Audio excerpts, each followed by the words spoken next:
Hello guys and welcome to Skynomics academy. My name is Sunil Kumar Yadav और जैसा कि आप स्क्रीन पर देख पा रहे हैं, आज हम लोग क्लास 10th के ज्योग्राफी का जो चैप्टर नंबर फर्स्ट है रिसोर्सेस एंड डेवलपमेंट, उसके आज हम लोग पार्ट 2 को डिस्कस करेंगे। बहुत शानदार तरीके से मैं डिस्कस करूंगा। पार्ट 1 पहले ही हो रखा है, तो अगर आप लोगों ने नहीं देखा तो जाकर देख सकते हैं स्काइनॉमिक्स एकेडमी पर, ठीक है, चैनल पर, या फिर लिंक जो है मैं वो डिस्क्रिप्शन बॉक्स पर आप लोगों को प्रोवाइड करा दूंगा। अगर आप लोगों को नोट्स चाहिए होगा तो आप लोग इस वाले व्हाट्सएप नंबर पर आप लोग भेज सकते हैं कि कौन सा पर्टिकुलर चैप्टर का नोट चाहिए, पूरे एसएसटी का, पूरे इंग्लिश का। ठीक है, तो एसएसटी और इंग्लिश के कुछ भी नोट्स अगर चाहिए होंगे तो आप लोग आकर इस वाले व्हाट्सएप नंबर पर आप लोग बोल सकते हैं हाय सर आप भेज दो। ठीक है, तो आपको ये फ्री ऑफ कॉस्ट चला जाएगा। हम लोगों ने पार्ट 1 में ये 4 टॉपिक डिस्कस करे थे, ये पार्ट 1 में डिस्कस हो रखा है, तो आप लोग देख सकते हैं जैसा कि मैंने अभी बोला है। आज हम लोग डिस्कस करेंगे लैंड डिग्रेडेशन क्या होता है, सॉइल या फिर लैंड कंजर्वेशन क्या होता है, फिर सॉइल एज ए रिसोर्स और क्लासिफिकेशन ऑफ सॉइल्स, मतलब सॉइल्स के कितने क्लासिफिकेशन है, कितने टाइप्स ऑफ सॉइल्स है, सॉइल इरोजन क्या है, सॉइल कंजर्वेशन क्या है। इन सारे टॉपिक्स को आज हम लोग शानदार तरीके से डिस्कस करने की कोशिश करेंगे, तो आप लोग वीडियो के अंत तक बने रहिए और आप लोगों को बहुत कुछ सीखने को मिलेगा अभी आने वाले मतलब कुछ मिनटों में। ठीक है, तो सबसे पहले देखते हैं हम लोग कि लैंड डिग्रेडेशन क्या होता है। लैंड डिग्रेडेशन मतलब जो हमारे जमीनों को बर्बाद किया जा रहा है। तो अगर देखा जाए ह्यूमन एक्टिविटी जिसमें मेन रोल प्ले कर रहा है, जैसे इंसान जो है वो लैंड को डिग्रेड कर रहा है, और कौन कर सकता है, जानवर तो करेगा नहीं है कि नहीं। तो ह्यूमन रिसोर्सेज जो है वो क्या क्या इंक्लूड कर रहा है, डिफॉरेस्टेशन, डिफॉरेस्ट हम लोग जंगलों को काट रहे हैं, ओवरग्रेजिंग करा रहे हैं, माइनिंग करा रहे हैं, एक्सट्रैक्शन करा रहे हैं। एक्सट्रैक्शन मतलब जो हम लोग कोयला वगैरह निकालते हैं माइनिंग के थ्रू एक्सट्रैक्ट करके, तो वो सब and not only cause the land degradation but also accelerate the rate at which a natural resource poses and cause and land harms. मतलब बोला जा रहा है कि ये सिर्फ लैंड डिग्रेडेशन नहीं कर रहा है, बल्कि हमारे नेचुरल रिसोर्स को जिस तरीके से प्रोसेस कर रहा है, जितने जल्दी खत्म हो रहा है, वो एक तरीके से अलार्मिंग रेट पर है। मतलब हमारे फ्यूचर जनरेशन के लिए बिल्कुल भी बचा के नहीं रख पा रहे हैं। तो अगर देखा जाए तो हमारा लैंड डिग्रेडेशन तो हो रहा है भाई, तो लेकिन कैसे इस लैंड डिग्रेडेशन को बचाया जाए। Resolving the land degradation issue, पहला के फॉरेस्टेशन करके या एडिक्वेट ग्रेजिंग मेंटेनेंस की मेंटेनेंस, जो लोग गाय वगैरह को या जानवरों को जो घास को चारा वगैरह खिलाते हैं उसको सही तरीके से मेंटेन करके, और एफॉरेस्टेशन मतलब होता है ज्यादा से ज्यादा पेड़ वगैरह लगा के। Planting of a plant shelter zones की प्लांटिंग, जो भी शेल्टर जोन है वो बनाना है। Sand dunes are stabilized by the growth by up, जैसे आप देख रहे होंगे बहुत सारा सैंड ड्यून्स जो रेगिस्तान में होता है, हवा वगैरह से या विंड वगैरह आता है तो पूरा सैंड इधर से उधर चला जाता है, तो मतलब एक तरीके से जमीनों पर भी, लैंड पर भी उसका असर पड़ता है। तो हम लोग वहाँ सर्ब्स वगैरह लगा सकते हैं, कैक्टस वगैरह लगा सकते हैं, जिससे हम लोग जमीनों को कंजर्व कर सकते हैं। Waste land must be manage, जो भी वेस्ट लैंड है जिस पर खेती बाड़ी नहीं रही उसको सही तरीके से मैनेज करना। माइनिंग एक्टिविटी को सुपरवाइज करना, और after treatment release the removal industries. और जब जैसे कोई भी इंडस्ट्री या फैक्ट्री से अगर आप कूड़ा करकट निकालते हो और उसको डायरेक्टली आप पानी में या फिर लैंड में छोड़ देते हो, उसको ट्रीट करके छोड़ो। ट्रीट करके मतलब एक तरीके से उसमें जो भी हार्मफुल गैस है, हार्मफुल मटेरियल या गैसेस है, उनको निकाल के फिर उसके बाद आप वाटर वेस्ट में छोड़ सकते हैं। तो ये एक कहीं ना कहीं एक अच्छा कदम होगा लैंड को बचाने का। क्लियर यहाँ तक। अब सोयल एज ए रिसोर्स, देखो सिंपल सी बात है भाई, जमीन हमारे जमीन जमीन रहेगा तभी हम लोग रहेंगे। तो जमीन में जो सॉइल है वो एक तरीके का रिसोर्स है। तो most significance renewable natural resource is a soil, एक तरीके से ये रिन्यूएबल रिसोर्स है जिसको हम लोग रिन्यू कर सकते हैं। अगर हम लोग इसको उतने जल्दी से, मतलब हम लोग जितनी जल्दी से आप सॉइल को खत्म कर रहे हैं या फिर सॉइल की फर्टिलिटी को खत्म कर रहे हैं, वो चीज बहुत मेजर रोल प्ले कर रहा है। तो वेरियस नेचुरल फैक्टर की वजह से होता है, जैसे टेम्परेचर वेरिएशन की वजह से, रनिंग ऑफ वाटर की वजह से, विंड की वजह से, ग्लेशियर की वजह से, डिकम्पोजर एक्टिविटी की वजह से, केमिकल और ऑर्गेनिक चेंजेस की वजह से सॉइल का जो डेवलपमेंट है वो रुका हुआ है। ठीक है, तो हम लोग देखते हैं कि सॉइल जो है वो किस तरीके से डेवलप होता है। तो पहला, सॉइल जो होता है वो मिलियंस ऑफ ईयर लेता है कोई भी फ्यू सेंटीमीटर्स इन डेप्थ में सॉइल फॉर्मेशन होने के लिए, क्योंकि हजारों लाखों साल के बाद जो होता है वो सॉइल का मैन्युफैक्चर होता है। तो ये भी बात याद रखिएगा। लेकिन देयर आर वेरियस एक्शन, जैसे कि टेम्परेचर के चेंज होने की वजह से, जैसे पत्थर होता है, ठीक है। अब पत्थर में क्या होता है, टेम्परेचर वगैरह चेंज होता है, तब जाकर कहीं ना कहीं क्या होता है, टेम्परेचर होता है, रनिंग वाटर होता है, वाटर पड़ता है, धूप पड़ता है, तब जाके वो पत्थर टूटता है, और टूटने के बाद धीरे धीरे करके वो मिट्टी बनता है। ठीक है, the parent rock and bed rock climate vegetations जो है वो forms a life and a time important for the formation of soil. कि जो रॉक और बेड रॉक और उसका क्लाइमेट और वेजिटेशन कैसा है वो डिपेंड करता है कि सॉइल कितना अच्छा बनेगा। Chemical and also organic changes also play important role in soil formation. Soil को बनने में केमिकल और ऑर्गेनिक चेंजेस भी काम आते हैं। Soil consist of both organic as well as inorganic material, और जो सॉइल में होता है ऑर्गेनिक और इनऑर्गेनिक मटेरियल दोनों पाए जाते हैं, इसीलिए हमारे ये रिसोर्स के रूप में कहलाते हैं। तो ये बात याद रखिएगा। अगर देखा जाए इसको तीनों फेज में, कि हमारा जो सॉइल होता है सबसे नीचे रहता है अनवेदर्ड या पेरेंट रॉक, उसके बाद आता है सबस्ट्रेम्स या फिर वेदर्ड पेरेंट रॉक्स जो जिसको बोलते हैं सबस्ट्रेम, ठीक है। उसके बाद आता है सबसॉइल्स जो मतलब सिल्ट क्ले होता है या फिर सैंड ड्यून्स होता है, या फिर बोला जाए कि जो वेदर्ड सबसॉइल्स होते हैं। और टॉप सॉइल जो सबसे ऊपर वाला रहता है उसको हम लोग टॉप सॉइल बोलते हैं, जिसको अपर सॉइल। तो ये हमारा फॉर्मेशन रहता है, ठीक है। तो जितना ज़्यादा पत्थर टूटेगा, जितना ज़्यादा पत्थर में चेंजेस आएँगे, उतना ज़्यादा हमारे देश में या फिर हमारे ज़मीनों पर जो सॉइल होंगी वो बनेंगी। तो ये सॉइल का प्रोफाइल आपको पता होना चाहिए। अब देख लेते हैं कि सॉइल का जो क्लासिफिकेशन है वो कैसा है। तो सॉइल अगर देखा जाए तो India has a wide range of environmental characteristics, मतलब हमारे देश में बहुत सारा जो इन कैरेक्टरिस्टिक्स है सॉइल्स का, लैंड फॉर्म्स अलग हैं, क्लाइमेट जोन अलग है, फ्लोरा काइंड्स अलग-अलग हैं। तो इसी तरीके से हमारे बहुत सारे सॉइल जो होता है हमारे देश में अलग-अलग तरीके के सॉइल पाए जाते हैं। उसमें से 6 टाइप के सॉइल जो है वो आपके सिलेबस में है, तो इसको शानदार तरीके से देखिएगा। यहाँ से क्वेश्चन बहुत फ्रीक्वेंटली आ जाता है, ठीक है। पहला है अलुवियल सॉइल, दूसरा है ब्लैक सॉइल, तीसरा है रेड एंड येलो सॉइल, चौथा है लेटराइट सॉइल, और फिफ्थ है एरिड सॉइल, और सिक्स्थ है फॉरेस्ट सॉइल, ठीक है। तो ये हम लोग छेवों को एक एक कर डिस्कस करते हैं। तो पहला जो है वो एलुवियल सॉइल है।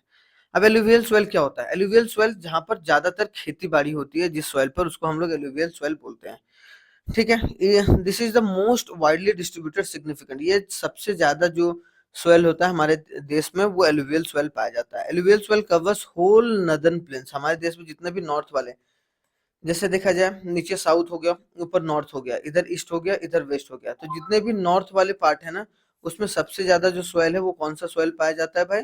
वो सॉइल पाया जाता है एक तरीके से एलुवियल सॉइल, ठीक है। ये बात याद रखिएगा, जो कि बहुत फर्टाइल होता है। It is also found in, उसके अलावा कहाँ फाउंड फाउंड किया जाता है? Rajasthan, Gujarat, eastern part coastal region, मतलब ईस्टर्न कोस्टल रीजन में जो है वहां भी पाया जाता है ये पर, ठीक है। अगर डेल्टा में देखा जाए तो महानदी के किनारे, गोदावरी के किनारे, कृष्णा के और कावेरी के किनारे, जो these were deposited in three major Himalayan river system, और ये तीन मेजर हिमालयन रिवर सिस्टम में ज्यादा जो डिपॉजिट होता है एलुवियल सॉइल, ठीक है। पहला होता है इंदस, फिर गंगा, फिर ब्रह्मपुत्र। इसमें क्या होता है कि ये क्या है कि गंगा है, गंगा क्या है वो सालों भर ये जो रिवर होता है वो फ्लोट होता है, तो कहीं ना कहीं इसके आसपास में जितने भी सॉइल्स होते हैं वो पुराने और नए में कन्वर्ट होते चले जाते हैं, ठीक है। इसमें कंपोनेंट क्या-क्या है? सैंड है, सिल्ट है, क्ले है और कंपोनेंट्स ऑफ एलुवियल सॉइल, की ये तीनों चीज जो है are the main components of, अगर पूछा जाएगा what are the main components of alluvial soil, तो आप बोलोगे सैंड है, सिल्ट है, क्ले है and components of alluvial soil. तो ये इंपॉर्टेंट हो जाता है आप लोगों के लिए, क्लियर। अगर देखा जाए एज के हिसाब से तो alluvial soil can be classified into two, मतलब एक होता है ओल्ड एलुवियल सॉइल जिसको बांगर बोलते हैं, और जिसको एक तरीके से न्यू एलुवियल सॉइल जो खादर बोलते हैं। जैसे देखो जो जो भांगर होता है वो ये होता है, खादर जो होता है ये, जो पुरानी मिट्टी होती है उसको हम लोग भांगर बोलते हैं, भंगार ऐसे याद कर लेना, भंगार मतलब ओल्ड, और खादर जो नई सॉइल, मतलब ये पानी की वजह से नया सॉइल इकट्ठा हो गया, ठीक है, जिसका मतलब ये जो नया पुराना सॉइल पानी के अंदर चला गया, और जो नई सॉइल आई उसको हम लोग क्या बोलेंगे? एक तरीके से खादर बोलेंगे, ठीक है। It has a more fine particles and more fertile in compare to बांगर, ये नया एलुवियल सॉइल जो खादर रहता है वो बांगर से ज्यादा जो है फर्टाइल रहता है, ज्यादा फर्टाइल रहता है। इसमें जो कंकर्स और नोडल्स रहते हैं किसमें? एक तरीके से भांगस में। क्यों? क्योंकि उसकी फर्टिलिटी लूज हो गई रहती है, उसमें जो काम हो गया रहता है या उसमें फसल उगाया गया रहता है। अब देखा जाए alluvial soil are most very fertile and contain adequate amount of potash, में क्या क्या पाया जाता है? Potash, phosphoric acid, lime are ideal and growth of ज्यादातर इसमें sugar cane, paddy, wheat and other pulses. तो ये सब सारी चीजें जो है वो हमारे एलुवियल सॉइल पर उगाए जाते हैं, तो ये आप लोगों के लिए इंपॉर्टेंट हो जाता है बांगर और खादर। अगर दोनों के डिफरेंस को देखें तो पहला है कि it is this is an old alluvial soil बांगर, और खादर it is an newer alluvial soil. This soil is found far from the river basin, ये बहुत फार पाया जाता है, क्यों? क्योंकि ये पानी की वजह से दूर चला जाता है, और जो is very close to the river basin के बहुत क्लोज होता है, क्योंकि ये नया नया सॉइल जो होता है पानी के बहाव की वजह से नया आता है। क्योंकि अब यहाँ मान लो कि यहाँ पर नदी है, अब यहाँ पर पहले ओल्ड एलुवियल सॉइल है, तो यहाँ पर जब नदी जोर से आई, पानी आया, इसका फ्लो आया तो ये वाला बहा के इधर ले गया और जो नया अलूवियल सॉइल है वो यहाँ पर छोड़ दिया, ठीक है, जिसको खादर बोलते हैं, ठीक है। अब आते हैं कि बांगर में this soil is less fertile, ये लेस फर्टाइल रहता है, ये वेरी फर्टाइल रहता है, मोर फर्टाइल, ठीक है। जो एग्रीकल्चर के लिए सुटेबल है, ये वेरी एग्रीकल्चर फॉर सुटेबल है, ज्यादा सुटेबल नहीं रहता एग्रीकल्चर के लिए, ये बहुत ज्यादा सुटेबल रहता है एग्रीकल्चर के लिए। तो अगर डिफरेंस भी आ गया तो आप लोग शानदार तरीके से लिख सकते हैं, कोई दिक्कत नहीं। अब आते हैं ब्लैक सॉइल। ब्लैक सॉइल आप लोगों को पता होगा कॉटन वगैरह को बनाने के लिए, बहुत शानदार तरीके से कॉटन वगैरह को उगाने के लिए इसमें जो इस्तेमाल किया जाता है इस सॉइल का, इसको हम लोग रेफर्ड एज रेगुर सॉइल भी बोलते हैं, ये भी याद रखिएगा। These are great for a cotton cultivation, ये सबसे अच्छी मिट्टी मानी जाती है किसके लिए, कॉटन के प्रोडक्शन के लिए, ठीक है, ये भी याद रखिएगा। The parent rock material as well as the climate condition are essential element for the production of, जो पेरेंट रॉक मटेरियल है और क्लाइमेट कंडीशन दोनों बहुत जरूरी है कॉटन की प्रोडक्शन के लिए या फिर ब्लैक सॉइल के प्रोडक्शन के लिए। द सॉइल एक्सटेंड्स, जो सॉइल कहाँ कहाँ पाया जाता है, along with Godavari and Krishna basin, जो गोदावरी और कृष्णा बेसिन के आसपास में, और कवर अ प्लेटू, जो प्लेटू में महाराष्ट्र, सौराष्ट्र, मालवा, मध्य प्रदेश और छत्तीसगढ़, ठीक है, यहाँ पर ब्लैक सॉइल जो होता है बहुत ज्यादा मात्रा में पाया जाता है। Black soils are composed of exceedingly fine clayey material, उसमें फाइन क्लेई मटेरियल रहता है और इसमें मॉइस्चर जो रहता है वो बहुत ज्यादा दिन तक रहता है, मतलब इसीलिए इसका जो स्लोप है वो देखना कि ऐसे ऐसे करके रहेगा ताकि इसका जो मॉइस्चर है वो बना रहे। पानी का गिरता है तो पानी के बहाव से बाहर हो जाता है और एक तरीके से यहाँ पर मॉइस्चर कंटेन करके, मतलब बहुत देर तक नमी रखना है, मतलब इसमें ज्यादा पानी देने की जरूरत नहीं है। Black soils or a cotton soil is good moisture and hence very suitable for growing a cotton और अदर क्रॉप्स कौन कौन, शुगर केन भी उगाया जा सकता है, व्हीट भी उगाया जा सकता है, ज्वार भी, राइस भी, सिट्रस फ्रूट भी, जो खट्टे खट्टे फ्रूट्स होते हैं, ठीक है, सनफ्लावर भी और लीन सीड्स भी, ये सब सारे क्या है एक तरीके से उगाए जा सकते हैं। तो ये भी एग्जांपल्स के तौर पर याद रखिएगा। The soil have a sticky in nature and it is difficult to work unless it is tilled immediately after the first shower and during the pre monsoon, जो प्री मानसून पीरियड में इसको लगाया जाता है ताकि हम लोग इसको, क्योंकि जब इसमें एक बार पानी आ गया तो ये मतलब एक तरीके से चिपचिपा हो जाता है, फिर इसमें काम करना बहुत ही कठिन हो जाता है, तो पहले ही बरसात से पहले ही एक तरीके से इसमें लगा लिया जाता है। अब आते हैं रेड एंड येलो सॉइल। तो red soil forms on the crystalline Ignatius rocks, जो रेड सॉइल होता है और येलो सॉइल होता है या फिर बोला जाए रेड सॉइल, जो इग्निशियस रॉक्स होता है उसमें उससे जो है निकलता है, फॉर्म होता है red soil. And a low rainfall section at Deccan plateau, और डेक्कन प्लेटू में ये सब ज्यादा और सदर्न रीजन में बहुत ज्यादा रेड सॉइल पाया जाता है, लाल मिट्टी, ठीक है। अगर देखा जाए yellow and red soil R be found in Orissa, Chhattisgarh, southern Ganga, जो साउथ वाले गंगा प्लेन्स हैं, या पीडामाउंट जो जोन है वहां पर जो है, या वेस्टर्न घाट्स में, ये सब सारे जो है रेड और येलो सॉइल पाए जाते हैं। तो जो रेडिश रहता है, reddish colour of this is cause of iron diffusion in the crystalline and metamorphic rocks. तो यहाँ बोला जाएगा, अगर बोला जाएगा कि रेड सॉइल रेड क्यों होता है, तो बाई आयरन डिफ्यूजन, आयरन के डिफ्यूजन की वजह से यहाँ पर एक तरीके से क्रिस्टलिन और मेटामॉर्फिक रॉक्स में, ठीक है, तो ये बात याद रखिएगा। When it is hydrated it has a yellow appearance, और जब इसको हाइड्रेट किया जाता है तो यही जो मिट्टी होता है वो येलो में तब्दील हो जाता है, जैसा कि आप यहाँ पर देख पा रहे हैं। तो ये इंपॉर्टेंट हो जाता है, इंपॉर्टेंट आप लोग को याद रखना है, क्लियर। देखिए आप लोग शानदार तरीके से पढ़ते जाइए, नोट्स आप लोग प्रोवाइड हो जाएगा, आप लोग नोट्स एक बार हाई बोल दीजिएगा यहाँ पर, और आप लोग को फ्री ऑफ कॉस्ट नोट्स जो होगा आप लोग प्रिंट आउट करा सकते हैं, बाद में रिवीजन के लिए बहुत इंपॉर्टेंट होगा, ठीक है।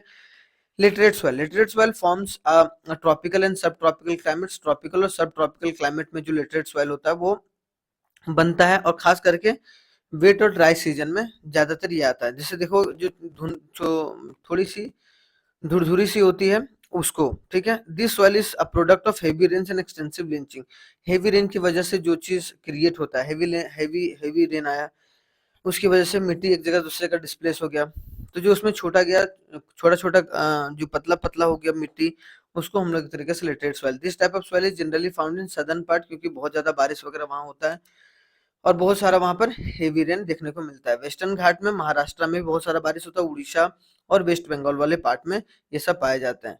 This soil supports are deciduous and evergreen woods, यहाँ पर डेसिडियस फॉरेस्ट और एवरग्रीन वुड्स वगैरह लगाए जाते हैं, और इसमें डेफिसिट ऑफ ह्यूमस होता है, इसमें ह्यूमस नहीं पाया जाता है, ये भी याद रखिएगा।